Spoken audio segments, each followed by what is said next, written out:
اور جو میری نصیحت سے منہ پھیرے گا اس کی زندگی تنگ ہو جائے گی اور قیامت کو ہم اسے اندھا کر کے اٹھائیں گے۔ وہ کہے گا کہ میرے پروردگار تو نے مجھے اندھا کر کے کیوں اٹھایا؟ میں تو دیکھتا بھالتا تھا۔ اللہ فرمائے گا کہ ایسا ہی چاہیے تھا، تیرے پاس ہماری آیتیں آئیں تو تو نے ان کو بھلا دیا، اسی طرح آج ہم تجھ کو بھلا دیں گے۔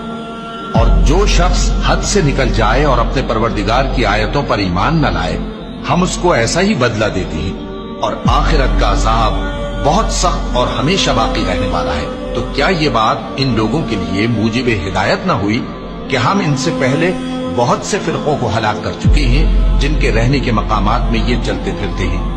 عقل والوں کے لیے اس میں بہت سی نشانیاں ہیں، اور اگر ایک بات تمہارے پروردگار کی طرف سے پہلے صادر اور جزائے اعمال کے لیے ایک میعاد مقرر نہ ہو چکی ہوتی تو نزول عذاب لازم ہو جاتا۔